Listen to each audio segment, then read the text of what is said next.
Hello, I'm Dr. David Rosensweet, and you have tuned into I Wonder Doctor Live, going all around the world through the internet and to all the ships at sea. And this is a wonderful time if you have any questions that you'd like to call in and that I will attempt to answer. The number to call in is 888-502-8886. And I'd like to open today by one of the things that I find at the foundation of healing and health. And have you ever been in this situation where you thought, I'm going to lose 30 pounds? And you embark upon it with full vigor, and a couple of weeks, and you do lots of different things, and a couple of weeks later, oops, I forgot to do this, and I forgot to do this, or that there's some other health, you want to change your diet or you want to implement an exercise program, and you go full bore, you take on 5 different exercises at the local gymnasium or YMCA, and then 3 weeks later you're down to 1, and then you're not even going anymore. Well, what this means to me as a physician is that there are so many personal things that you can do in your life that are going to amount to 90-95% of healing that you do, and all you have to do is discover what they are and implement them. For example, someone who is not exercising, in order to have good health and heal illness, exercise is such a potent medicine. It's a strong thing as we can give to someone, or they can give to themselves. And yet, if you try and do the whole exercise program all at once, you can get overwhelmed. So here's what we do in my office. I'm sitting there seeing the long list of possibilities that any patient could do, including the priorities. This is number 1, this is priority number 2. But what I'll do is I'll start by describing one simple change. Because if they can identify and integrate into their very busy lives one change, like let's say it is that they haven't gone to the gym in a long time and they decide to walk around the block. That really, and if they start off by saying, I'm going to walk a mile every day, I'm going to say, let's start with something that would be easy for you to do, that you could actually do. I'll say, how about just walk around the block? And what'll happen 3 weeks later, they can implement walking around the block. And if they do, and they've succeeded at that next follow-up visit, or with our health coach will say, how did you do? And they'll say, I walked around the block every single day. And what the patient will experience is success. And not only that, they're going to feel better. If they have been a non-exerciser and they're doing something as simple as walking around the block that takes 10 minutes, they're already most likely going to feel some health benefit of that. That's very inspiring for 2 reasons. Number 1, they were actually able to integrate that one thing into their whole life. They were actually able to succeed at it. And again, many times they're actually going to feel the difference, but they're certainly going to feel the success. And so then at the next visit, I identify the next thing. And maybe it'll be, we want you to go to the farmer's market once a week. And instead of shopping where you usually shop at the farmer's market. And that's a big one. So that's a big change for people. And I'm not saying that's the change that you should make, but if I identify that as the change that I think could make a real difference, I say, don't change your recipes, just change your ingredients. And then they succeed at that. And how long does that take? Well, I don't ever care, in the sense that there's very few people who are in emergency situations that are going to change overnight. I tend to think in terms of 2 to 5 year plans. So my whole goal in assisting a patient, and I also do this for myself in my own life, is identify just one thing, make it a simple thing to accomplish, and experience the joy of that person being successful at it. And then at the right moment, you add the second thing. You do that for a couple years, you're doing 10 new things or 20 new things. And this is the sure thing for almost everybody who have significant diagnoses or have significant health goals. You implement 10 things, for a couple of years, and you're a different person. You feel stronger, you got more vitality, you feel more awake, your immune system's functioning better, your glands and hormones are recovering. So just one thing. And even to facilitate that with you, in I Wonder Doctor, we have a health coach. And one of the major focuses that these people actually help you with is to identify that single thing and be your support system to help you implement that one thing. And so you can contact us through the I Wonder Doctor website, and just one thing. There's a wonderful psychologist, Rick Hansen. What a source he is for just great advice. And he has a blog and a weekly or bi-weekly output that he calls Just One Thing. That's where I got that particular language. So, again, if you have your own personal questions that you'd like to ask the doc, call us at 888-502-8886. And you can also email us through the website, iwonderdoctor.com. You ask the doc, and we have several questions here today that I'd like to address. And here's a question from Tanya. Help me, doc! Exclamation point. Hi, Tanya. I got your exclamation point. I'm 56 years old, and I seem to have fallen off some sort of a cliff. I never used to get sick. I now get sick all the time. I never gained weight. Now I can't stop. I work out and eat well, so it's not this. My hair is going gray and falling out. Where would you have me start? What can I do? Thank you. Well, one of my favorite things to do is to instruct doctors, to teach doctors. And one of the things that I say to them is, if a woman in the menopausal age bracket comes into your office, she may have a long list of symptoms, significant ones. But best thing you can possibly do for her is identify and treat the hormonal imbalances and insufficiencies of menopause. Treat those with bioidentical hormones and see what's left. And Tanya, this is the very first thing I think about. This is such a common story, where a woman's doing well and she's devoted to her health and never used to get sick, and now, as you said, sick all the time. But the real clues to me were, number one, I never gain weight and now I can't stop. But you work out and you eat well. Oh, this is a menopausal story, because what happens, for example, is when the hormone estrogen starts to fall, the body feels the impact of that, and if you're stressed in any way and you have to mount the stress response, you no longer have the estrogen to devote as part of the hormonal milieu that comes out for fight or flight biochemistry. So what do? You increase the cortisol. What does that do? That helps you gain weight.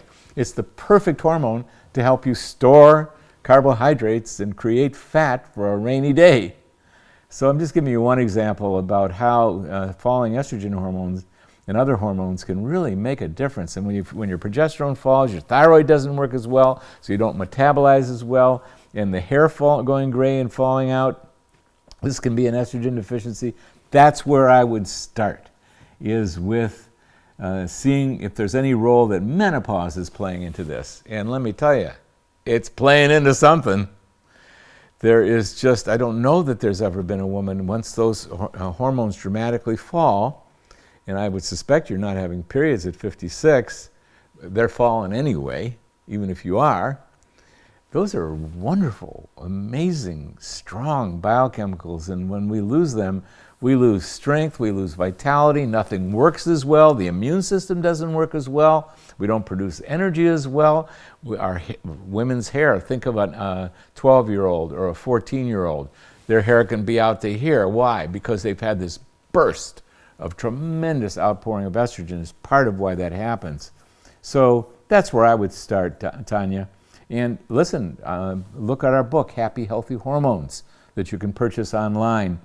And go to our website, menopausemethod.com. I'll tell you, we are really set up to help you with that.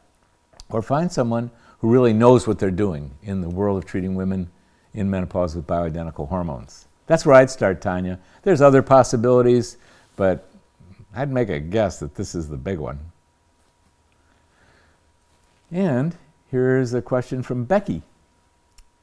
I've been a migraine sufferer for almost 10 years now. Oh, I love it when you call in, folks, because Becky immediately, and same for you, Tanya, there's some questions I'd want to ask you.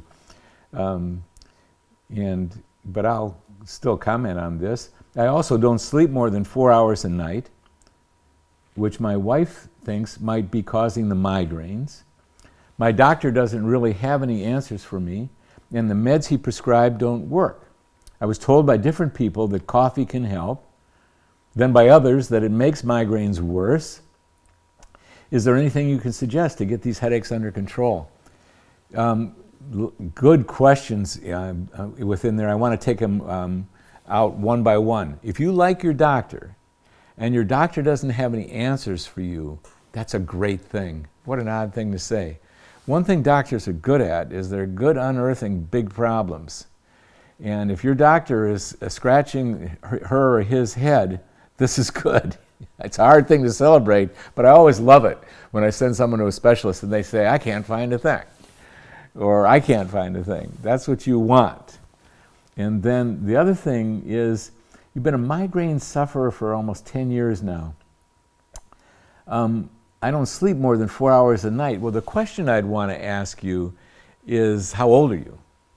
Because for a woman who hasn't had migraines at all, and then she starts approaching menopause and starts getting migraines, ooh, those can be estrogen deficiency migraines. So one of the things I'd like to know, and if you call in right now, it'd be very helpful. Are you getting these at a certain time of month if you're still menstruating, or if you stop menstruating, that's a whole different story. But that's where I would start again. Is it menopause again?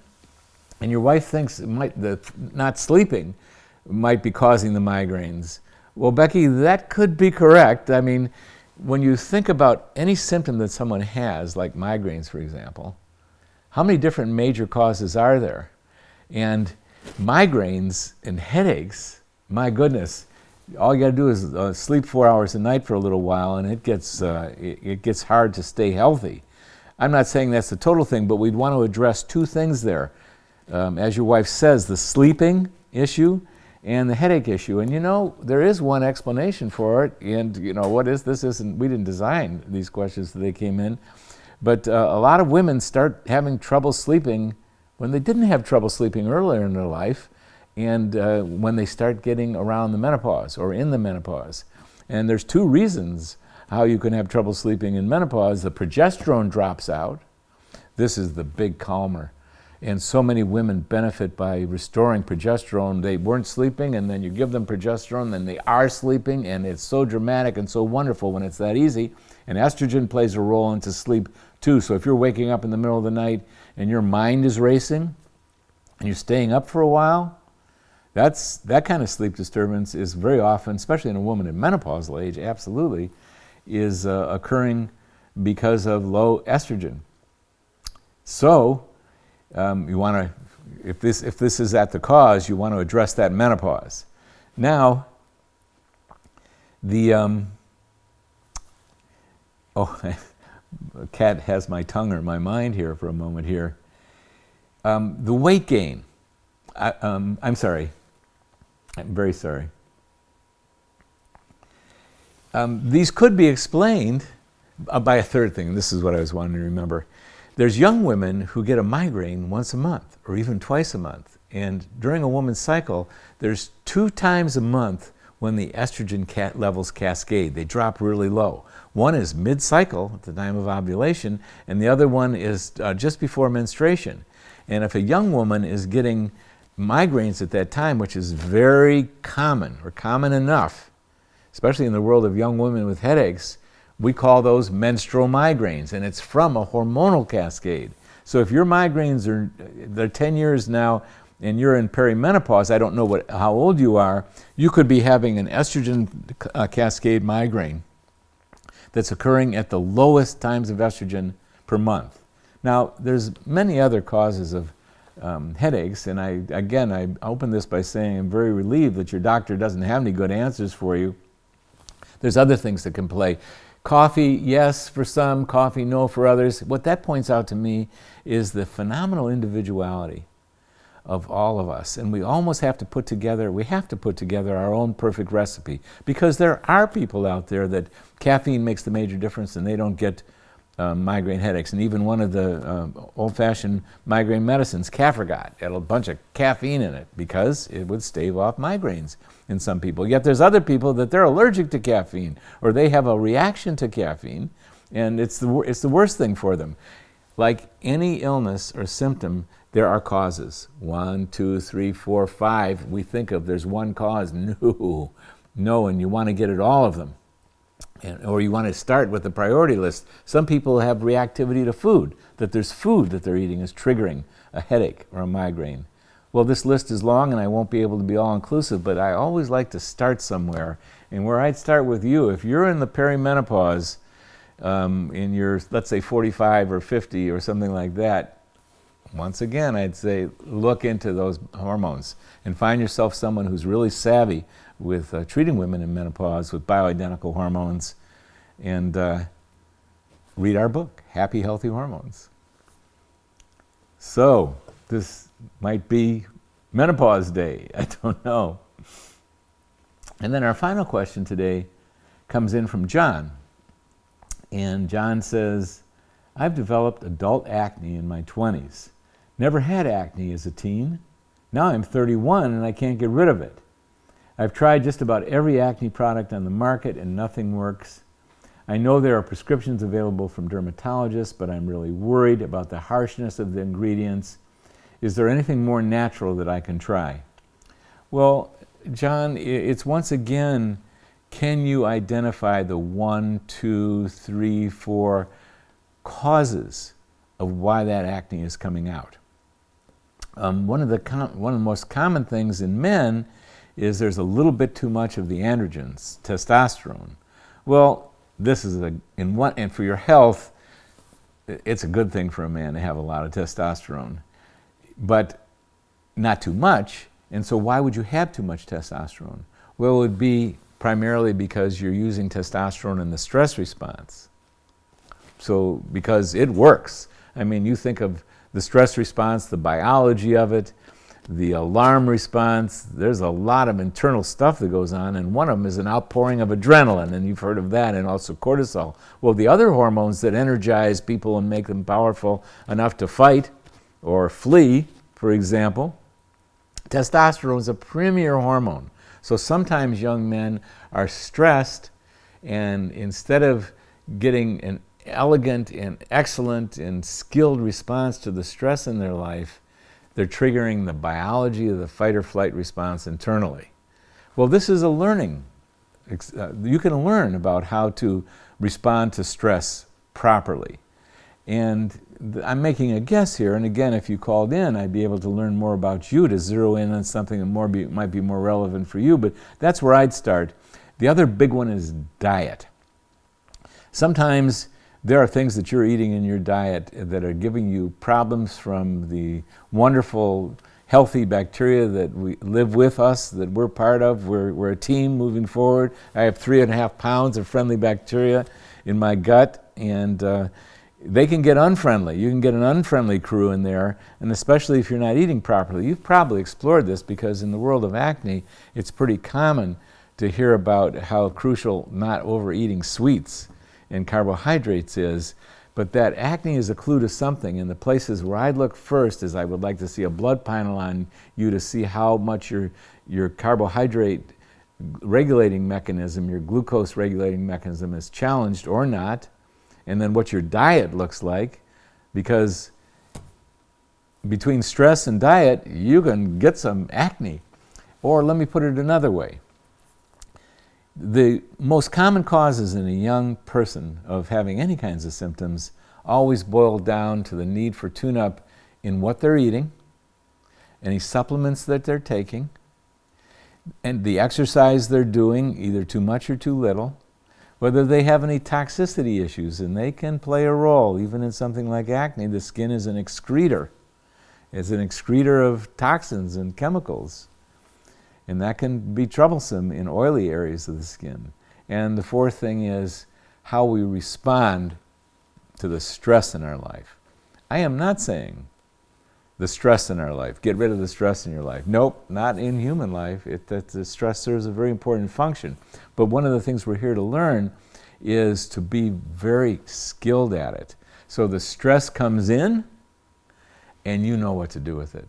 Instead of flying off the handle, so to speak, where it's upsetting, you can feel the adrenaline, you can feel the stress, it stays with you for a while. If you do that, you are going to launch some powerful chemicals to help you with that stress, and one of them is going to be testosterone, and that can really play a role in male acne. Now, this can be investigated deeper than that into hormonal balance and what might be affecting your hormonal balance, but I wouldn't go there. I would start from the ground up. What am I eating? And if you want help with that, a health coach can help you with that. And what am I supplementing? And am I getting the proper exercise, not too much or not too little? A lot of men over-exercise. This is why, again, love you to call in your questions so I can ask you specific questions to get more of a clue of what's causing what you've got going on. And then, where do I acquire the information, tools, and support to really improve my emotional responses to my life, to the people in my life, myself?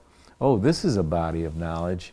And you know, in this day and age, well, in I Wonder Doctor, we have a whole series called Anxiety and Depression, and really at the foundation of that is tools that might serve you to use stress as a university education of how do I do better and better and better, so that in the face of stress, I'm cool.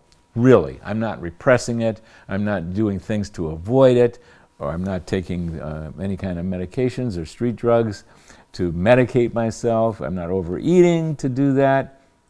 A bunch of tools in I Wonder Doctor, and my gosh, the resources that are available to us online, they're just a long list of them. I suggested Rick Hansen. I love Jon Kabat-Zinn. Eckhart Tolle is wonderful for a lot of people. And the other one is Tara Brach. There's some wonderful contributions. There are only 4 of hundreds of people who are talking about the emotions and mind on YouTube and on the internet. Lots of resources, lots of books. So I'm not certain that's what's causing it, but there are things that are causing it, John. And you stay on the detective. You got the right first step. You're asking the questions. You're puzzled about it. You keep looking for those answers, and lo and behold, it works. You're going to find them. Sometimes it takes us a little longer and has some puzzling moments along the way, or some super puzzling moments. But there's causes, John. They're reasonable causes. You keep searching, and you'll get them. So, it's been a pleasure to be with you today. I'm Dr. David Rosensweet. You've tuned in to I Wonder Doctor Live. And go to www.iwonderdoctor.com to email your questions, or call us at Thursdays at 1 o'clock and at 888-502-8886 with your questions. And at 2 o'clock, of course, we start our emotional and stress and life segment of I Wonder Doctor, as we do every week. Good to be with you.